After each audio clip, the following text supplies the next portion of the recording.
श्री धनाय नमः। ओम श्री लक्ष्मी नारायणाय नमः। आप सभी आज की वीडियो में सुनेंगे वैभव लक्ष्मी माता की संपूर्ण व्रत कथा। आप सभी ने अगर हमारे चैनल को अभी तक सब्सक्राइब नहीं किया है तो चैनल को सब्सक्राइब जरूर कर लीजिएगा और बेल आइकन भी प्रेस कीजिएगा। अब सुनिए वैभव लक्ष्मी माता की कथा। एक बार एक बहुत बड़ा शहर था। उस शहर में लाखों लोग रहते थे। पहले के जमाने के लोग साथ साथ रहते थे और एक दूसरे के काम भी आया करते थे।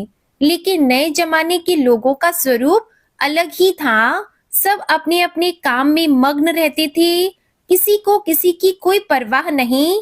घर के सदस्यों को भी एक दूसरे की परवाह नहीं होती थी। भजन, कीर्तन, भक्ति भाव, दया, माया, परोपकार जैसे संस्कार कम हो गए थे। शहर में बुराइयां बढ़ गई थी। शराब, जुआ, रेस, व्यभिचार, चोरी, डकैती आदि बहुत से अपराध शहर में होते थे। कहा जाता है कि हजारों निराशा में एक आशा की किरण जरूर छुपी होती है। इसी तरह इतनी सारी बुराइयों के बावजूद भी शहर में कुछ अच्छे लोग भी रहते थे।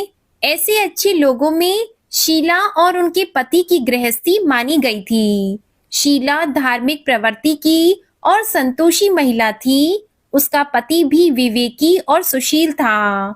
शीला और उसका पति बहुत ईमानदारी से जीवन को बिताते थे। वे किसी की बुराई नहीं करते और प्रभु भजन में अच्छी तरह अपना समय बिता रहे थे। उनका गृहस्थ जीवन आदर्श गृहस्थी मानी जाती थी और शहर के सभी लोग उनकी गृहस्थी की सराहना भी करते थे। शीला का गृहस्थ जीवन इस प्रकार हंसी और खुशी से चल रहा था। पर कहा जाता है कि कर्म की गति अटल है। विधाता के लिखे लेख को कोई नहीं समझ सकता। इंसान का नसीब पल भर में राजा को रंग और रंग को राजा बना देता है। शीला के पति को पूर्व जन्म के कर्म भोगने बाकी रह गए होंगे कि वह बुरे लोगों से दोस्ती कर बैठा। वह जल्द से जल्द करोड़पति होने के सपने देखने लगा। इसलिए वह गलत रास्ते पर चल निकला और करोड़पति होने के बजाय रोडपति बन गया, यानी रास्ते पर भटकते भिखारी जैसी उसकी स्थिति हो गई। शहर में शराब, जुआ, रेस, चरस, गांजा आदि बुराइयां फैली हुई थी। उसमें शीला का पति भी फंस गया और दोस्तों के साथ उसे भी शराब की आदत हो गई। जल्द से जल्द पैसा वाला बनने की लालच में वह दोस्तों के साथ जुआ और रेस भी खेलने लगा। इस तरह बचाया हुआ धन, पत्नी के गहने, सब कुछ उसने रेस जुए में गंवा दिया। समय के बदलाव के साथ घर में दरिद्रता और भूखमरी फैल गई। सुख से खाने के बजाय 2 वक्त के भोजन के भी लाले पड़ गए और शीला को अब पति की गालियां खाने का समय आ गया था। शीला बहुत ही सुशील और संस्कारी महिला थी। उसको पति के बर्ताव से बहुत ही दुख होता था, किंतु वह भगवान पर भरोसा करके बहुत बड़ा दिल रखकर इस दुख को सहने लगी। कहा जाता है कि सुख के बाद दुख और दुख के पीछे सुख आता ही है, इसलिए दुख के बाद सुख भी आएगा। ऐसे ही विश्वास के साथ शीला प्रभु भक्ति में लीन हो गई। इस तरह वह असहाय दुख सहते सहते प्रभु भक्ति में ही अपना समय बिताने लगी। अचानक एक दिन दोपहर में उसके द्वार पर किसी ने दस्तक दी तो शीला ने सोचा कि मुझ जैसे गरीब के घर इस वक्त कौन आया होगा। फिर भी द्वार पर आए हुए अतिथि का सत्कार करना चाहिए। ऐसे आर्य धर्म के संस्कार वाली शीला ने खड़े होकर द्वार खोला तो देखा एक माजी खड़ी है। वे उम्र में बड़ी लगती थी, किंतु उनके चेहरे पर अलौकिक तेज दिख रहा था। उनकी आंखों में से मानो अमृत बह रहा हो। उनके भव्य चेहरे से करुणा और प्यार छलक रहा था। उनको देखते ही शीला के मन में अपार शांति छा गई।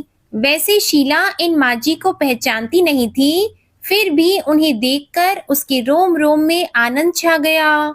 शीला माजी को आदर के साथ घर में ले आई और घर में बिठाने के लिए कुछ भी नहीं था, इसलिए उसने सकुचाकर एक फटी हुई चादर पर उन्हें बिठाया। माजी ने कहा, क्यों शीला, मुझे पहचाना नहीं? तो शीला ने सकुचाकर कहा, माँ, आपको देखते ही बहुत खुशी हो रही है, बहुत शांति मिल रही है। ऐसा लगता है कि मैं बहुत दिनों से जिसे ढूंढ रही थी, आप वही हैं, पर मैं आपको पहचान नहीं पाई। तब माँ जी ने हंसकर कहा, क्यों भूल गई? हर शुक्रवार को लक्ष्मी जी के मंदिर में भजन कीर्तन होते हैं, तब मैं भी वहां आती हूँ। वहां हर शुक्रवार को हम मिलते हैं। पति जब से गलत रास्ते पर चला गया था, तब से शीला बहुत दुखी हो गई थी और दुख के मारी अब वह लक्ष्मी जी के मंदिर में भी नहीं जाती थी। बाहरी लोगों के साथ नजरें मिलाते भी उसे शर्म आती थी। उसने दिमाग पर जोर दिया, पर वह उन माँ जी को याद नहीं कर पाई। तभी माँ जी ने कहा कि तू लक्ष्मी जी के मंदिर में कितने मधुर भजन गाती थी, अभी तू दिखाई नहीं देती, इसलिए मुझे लगा कि कहीं तू बीमार तो नहीं हो गई। यही सोचकर मैं तुझसे मिलने के लिए यहाँ चली आई। माँ जी के अति प्रेम भरे शब्दों से शीला का हृदय पिघल गया, उसकी आंखों में आंसू आ गए। माँ जी के सामने वह बिलक बिलक कर रोने लगी। यह देखकर माँ जी शीला के नजदीक आई और उसकी सिसकती पीठ पर प्यार भरा हाथ फेरकर उसे सांत्वना दी। तब माँ जी ने कहा, बेटी, सुख और दुख तो धूप छांव जैसे होते हैं। सुख के पीछे दुख आता है, तो दुख के पीछे सुख भी जरूर आता है। धैर्य रखो बेटी। और तुझे क्या परेशानी है? अपने दुख की बात मुझे सुना, तेरा मन भी हल्का हो जाएगा और तेरे दुख का कोई उपाय भी मिल जाएगा। तब माँ जी की बात को सुनकर शीला के मन को शांति मिली। उसने माँ जी से कहा, माँ जी, मेरी गृहस्थी में भरपूर सुख और खुशियां थी। मेरे पति भी सुशील थे कि अचानक हमारा भाग्य हमसे रूठ गया और मेरे पति बुरी संगति में फंस गए, बुरी आदतों के शिकार हो गए और अपना सब कुछ गवा बैठे। अब हम रास्ते के भिखारी जैसे बन गए हैं। तब यह सुनकर माँ जी ने कहा, ऐसा कहा जाता है कि कर्म की गति न्यारी होती है।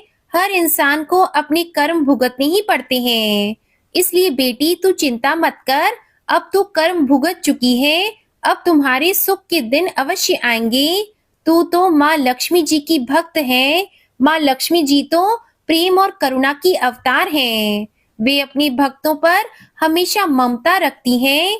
इसलिए तू धैर्य रखकर महालक्ष्मी जी का व्रत कर, इससे सब कुछ ठीक हो जाएगा। माँ लक्ष्मी जी का व्रत करने की बात को सुनकर शीला के चेहरे पर एक चमक आ गई। उसने माँ से पूछा, माँ, लक्ष्मी जी का व्रत कैसे किया जाता है? वह मुझे समझाइए, मैं यह व्रत अवश्य करूंगी। माँ जी बोली, बेटी, महालक्ष्मी जी का व्रत बहुत सरल है। उसे वर लक्ष्मी व्रत या वैभव लक्ष्मी व्रत भी कहा जाता है। यह व्रत करने वाले की सभी मनोकामनाएं पूर्ण होती हैं। वह सुख, संपत्ति और यश प्राप्त करता है। ऐसा कहकर माँ जी वैभव लक्ष्मी व्रत की विधि बताने लगी। बेटी, वैभव लक्ष्मी व्रत वैसे तो सीधा साधा व्रत है, किंतु कई लोग इस व्रत को गलत तरीके से करते हैं, इसलिए उसका पूरा फल नहीं मिलता। कई लोग कहते हैं कि सोने के गहने की हल्दी कुमकुम से पूजा करो, बस व्रत हो गया, पर ऐसा नहीं होता। कोई भी व्रत शास्त्रीय विधि से करना चाहिए, तभी उसका फल मिलता है। और सच्ची बात यह है कि सोने के गहनों का विधि से पूजन करना चाहिए। व्रत की उद्यापन विधि भी शास्त्रीय विधि से करनी चाहिए। यह व्रत शुक्रवार को करना चाहिए। प्रातः काल स्नान करके साफ स्वच्छ कपड़े पहनो और सारा दिन जय माँ लक्ष्मी का स्मरण करते रहो। किसी की शिकायत नहीं करनी चाहिए। शाम को पूर्व दिशा में मुख करके आसन पर बैठ जाओ। सामने चौकी रखकर उस पर रुमाल रखो। रुमाल पर चावल का छोटा सा ढेर करो। उस ढेर पर पानी से भरा तांबे का कलश रखकर कलश पर एक कटोरी रखो। उस कटोरी में एक सोने का गहना रखो। सोने का ना हो तो चांदी का भी रख सकते हो। चांदी का न हो तो नकद रुपया भी चलेगा। बाद में घी का दीपक जलाकर धूप जलाकर रखो। महालक्ष्मी जी के बहुत से स्वरूप हैं और महालक्ष्मी जी को श्री यंत्र अति प्रिय है। इसलिए वैभव लक्ष्मी व्रत में पूजन विधि करते समय सबसे पहले श्री यंत्र और लक्ष्मी जी के विविध स्वरूपों का सच्चे दिल से दर्शन करो। उसके बाद लक्ष्मी स्तुति का पाठ करो। बाद में कटोरी में रखे हुए गहने या रुपयों को हल्दी, कुमकुम और चावल चढ़ाकर पूजा करो। लाल रंग के फूल चढ़ाओ। शाम को कोई मीठी चीज बनाकर उसका प्रसाद रखो। अगर ना हो तो शक्कर या गुड़ भी चल सकता है। फिर आरती करके 11 बार सच्चे मन से जय माँ लक्ष्मी बोलो। बाद में 11 या 21 शुक्रवार यह व्रत करने का दृढ़ संकल्प माँ के सामने करो और आपकी जो मनोकामना हो वह पूरी करने को माँ लक्ष्मी जी से विनती करो। इसके बाद माँ का प्रसाद बांट दो और थोड़ा प्रसाद अपने लिए रख लो। अगर आप में शक्ति हो तो सारा दिन उपवास रखो और सिर्फ प्रसाद खाकर शुक्रवार का व्रत करो। यदि शक्ति ना हो तो एक बार शाम को प्रसाद ग्रहण करते समय भोजन कर लो। अगर थोड़ी शक्ति भी ना हो तो 2 बार भोजन भी कर सकते हो। बाद में कटोरी में रखा गहना या रुपया ले लो। कलश में रखा जल किसी पौधे में डाल दो और चावल पक्षियों को डाल दो। इसी तरह शास्त्रीय विधि से व्रत करने से उसका फल अवश्य मिलता है। इस व्रत के प्रभाव से सभी प्रकार की विपत्ति भी दूर हो जाती है। आदमी धनवान बन जाता है। संतान न हो तो संतान की प्राप्ति होती है। सौभाग्यवती स्त्री का सौभाग्य अखंड रहता है। कुंवारी कन्या को मन भावन पति मिलता है। तब यह सब सुनकर शीला अति प्रसन्न हो गई और फिर उसने पूछा, माँ जी, आपने वैभव लक्ष्मी व्रत की जो शास्त्रीय विधि बताई है वैसे तो मैं अवश्य करूंगी, किंतु उसकी उद्यापन विधि किस तरह करनी चाहिए यह भी कृपया करके बताइए। माँ जी ने कहा, 11 या 21 जो मन्नत मानी हो उतने शुक्रवार यह वैभव लक्ष्मी व्रत पूरी श्रद्धा और भावना से करना चाहिए। व्रत के आखिरी शुक्रवार को खीर का नैवेद्य रखो। पूजन हर शुक्रवार को जैसे करते हैं वैसे ही करो। पूजन विधि के बाद श्रीफल फोड़ो और कम से कम 7 कुंवारी या सौभाग्यशाली स्त्रियों को कुमकुम का तिलक करके वैभव लक्ष्मी व्रत की एक एक पुस्तक उपहार में देनी चाहिए। सबको खीर का प्रसाद देना चाहिए। फिर धन लक्ष्मी स्वरूप, वैभव लक्ष्मी स्वरूप महालक्ष्मी जी की छवि को प्रणाम करें। माँ लक्ष्मी जी का यह स्वरूप वैभव देने वाला है। उन्हें प्रणाम करके मन ही मन सच्चे मन से माँ की प्रार्थना करते समय कहें कि हे माँ धन लक्ष्मी, हे माँ वैभव लक्ष्मी, मैंने सच्चे हृदय से आपका व्रत पूर्ण किया है। हे माँ, हमारी मनोकामना पूर्ण कीजिए, हम सबका कल्याण कीजिए। जिसे संतान न हो उसे संतान देना, सौभाग्यशाली स्त्री का सौभाग्य अखंड रखना, कुंवारी लड़की को मन भावन पति देना। आपका यह चमत्कारी वैभव लक्ष्मी व्रत जो भी करे उसकी सभी विपत्ति दूर करना। हे माँ, सबको सुखी करना। हे माँ, आपकी महिमा अपरंपार है। माँ जी के मुख से वैभव लक्ष्मी व्रत की शास्त्रीय विधि सुनकर शीला भाव विभोर हो उठी। उसे लगा मानो सुख का नया रास्ता मिल गया। उसने आंखें बंद करके मन ही मन उसी क्षण संकल्प लिया कि हे वैभव लक्ष्मी माँ, मैं भी माँ जी के कहे अनुसार श्रद्धा पूर्वक शास्त्रीय विधि से वैभव लक्ष्मी व्रत 21 शुक्रवार तक करूंगी और व्रत की शास्त्रीय रीति के अनुसार उद्यापन भी करूंगी। शीला ने संकल्प करके जब आंखें खोली तो सामने कोई नहीं था। वह हैरान रह गई कि माँ जी कहाँ गई। वह माँ जी और कोई नहीं बल्कि साक्षात लक्ष्मी जी ही थी। शीला लक्ष्मी जी की भक्त थी, इसलिए अपने भक्त को रास्ता दिखाने के लिए माँ लक्ष्मी देवी माँ जी का रूप धारण करके शीला के पास आई थी। दूसरे दिन शुक्रवार था। सुबह स्नान करके स्वच्छ कपड़े पहनकर शीला मन ही मन श्रद्धा और पूरे भाव से जय माँ लक्ष्मी का मन ही मन स्मरण करने लगी। सारा दिन किसी की शिकायत नहीं की। शाम हुई तब हाथ पांव मुंह धोकर शीला पूर्व दिशा की ओर मुख करके बैठ गई। घर में पहले तो सोने के बहुत से गहने थे, पर पति ने गलत रास्ते पर चलकर सब गिरवी रख दिए, पर नाक की कील बच गई थी। नाक की कील निकालकर उसे धोकर शीला ने कटोरी में रखा। सामने पाटे पर रुमाल रखकर मुट्ठी भर चावल का ढेर किया। उस पर तांबे का कलश जल भरकर रखा। उसके ऊपर कील वाली कटोरी रखी। फिर विधि के अनुसार वंदन, स्तवन, पूजन वगैरह किया और घर में थोड़ी शक्कर थी, उसे प्रसाद के रूप में रखकर वैभव लक्ष्मी माता का व्रत किया। यह प्रसाद उसने पहले पति को खिलाया। प्रसाद को खाते ही पति के स्वभाव में फर्क हो गया। उस दिन उसने शीला को मारा नहीं, सताया भी नहीं। शीला को बहुत आनंद हुआ। उसके मन में वैभव लक्ष्मी व्रत के प्रति श्रद्धा बढ़ गई। शीला ने पूर्ण श्रद्धा भक्ति से 21 शुक्रवार तक व्रत किया।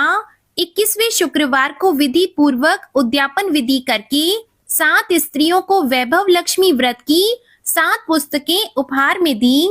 फिर माता जी के धन लक्ष्मी स्वरूप की छवि को वंदन करके भाव से मन ही मन प्रार्थना करने लगी, हे माँ धन लक्ष्मी, मैंने आपका वैभव लक्ष्मी व्रत करने की मन्नत मानी थी, वह व्रत आज पूर्ण किया है। हे माँ, मेरी हर विपत्ति दूर करो, हम सबका कल्याण करो। जिसे संतान न हो उसे संतान देना, सौभाग्यवती स्त्री का सौभाग्य अखंड रखना, कुंवारी लड़की को मन भावन पति देना। जो कोई आपका यह चमत्कारी वैभव लक्ष्मी व्रत करे, उसकी सब विपत्ति दूर करना, सबको सुखी करना। हे माँ, आपकी महिमा अपार है। ऐसा बोलकर लक्ष्मी जी के धन लक्ष्मी स्वरूप की छवि को उसने प्रणाम किया। इस तरह शास्त्रीय विधि से शीला ने व्रत किया और तुरंत ही उसे उसका फल भी मिला। उसका पति सही रास्ते पर चलने लगा और अच्छा आदमी बन गया और कड़ी मेहनत करके वह व्यवसाय करने लगा। धीरे धीरे समय बदला और उसने शीला के गिरवी रखे गहने छुड़ा लिए। अब घर में धन की बाढ़ सी आ गई। घर में पहले जैसी सुख शांति छा गई। वैभव लक्ष्मी व्रत का प्रभाव देखकर मोहल्ले की दूसरी स्त्रियां भी शास्त्रीय विधि से वैभव लक्ष्मी का व्रत करने लगी। हे माँ धन लक्ष्मी, आप जैसा शीला पर प्रसन्न हुई, उसी तरह आपका व्रत करने वाले सभी पर प्रसन्न होना, सबको सुख शांति देना। जय धन लक्ष्मी माँ, जय वैभव लक्ष्मी माँ। वैभव लक्ष्मी माता की ये व्रत कथा आपको पसंद आई हो तो इस वीडियो को लाइक करके हमारे चैनल को जरूर सब्सक्राइब कीजिएगा और कमेंट में माँ वैभव लक्ष्मी की जय भी जरूर लिखिएगा। जय माता दी।